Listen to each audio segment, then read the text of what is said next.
Мені здається, на сьогодні একেবারে 360 ডিগ্রি ঘুরে গেছে রাশিয়া ইউক্রেন যুদ্ধের মোড়। রাতারাতি বদলে যেতে শুরু করেছে সমীকরণ। প্রায় 3 বছরের এই যুদ্ধের ফলাফল নিয়ে শঙ্কিত খোদ সমরবিদেরা। মূলত মার্কিন প্রেসিডেন্ট হিসেবে ডোনাল্ড ট্রাম্পের আবির্ভাবের পরই সবকিছুতে পরিবর্তন আসতে শুরু করেছে।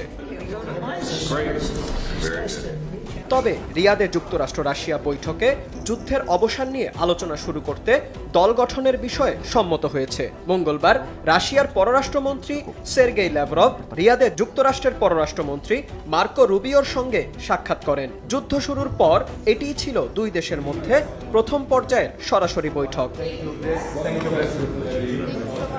দুপক্ষই ওয়াশিংটন ও মস্কোতে দুদেশের দূতাবাসে কর্মীদের ফিরিয়ে সেগুলো সচল করার বিষয়ে একমত হয়েছে। পাশাপাশি ইউক্রেন রাশিয়া আলোচনায় সহায়তার জন্য দু দেশই একটি করে উচ্চ পর্যায়ের কমিটি গঠন করবে।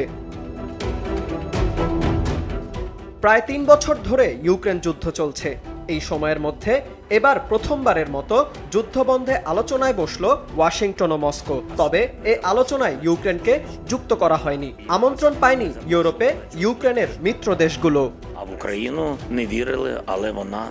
তবে সৌদি আরবে অনুষ্ঠিত বৈঠকে আমন্ত্রণ না পাওয়াকে অপ্রত্যাশিত বলে মন্তব্য করেছেন ইউক্রেনের প্রেসিডেন্ট ভলোদিমির জেলেনস্কি। তার এ মন্তব্যের সমালোচনা করেছেন মার্কিন প্রেসিডেন্ট ডোনাল্ড ট্রাম্প। ইউক্রেনের প্রতিক্রিয়ায় হতাশ হয়েছেন বলে উল্লেখ করেছেন ট্রাম্প। তিনি যুদ্ধ শুরুর জন্য ইউক্রেনকেই দায়ী করলেন। তারা 3 বছর ধরে এবং তারও অনেক আগে থেকেই বিষয়টি নিয়ে আলোচনা করছিল। এই বিষয়টি খুব সহজেই মীমাংসা করা যেত। ইউক্রেন চাইলে সমঝোতায় পৌঁছাতে পারত। রিয়াদে অনুষ্ঠিত আলোচনায় যুক্তরাষ্ট্রের মধ্যপ্রাচ্য বিষয়ক দূত স্টিভ উইটকফ এবং জাতীয় নিরাপত্তা উপদেষ্টা মাইক ওয়ার্ডস উপস্থিত ছিলেন। রাশিয়ার পক্ষ থেকে অংশ নেন প্রেসিডেন্টের উপদেষ্টা ইউরি উশাকভ এবং দেশটির সার্বভৌম সম্পদ তহবিলের প্রধান কিরিল দিমিত্রিয়েভ।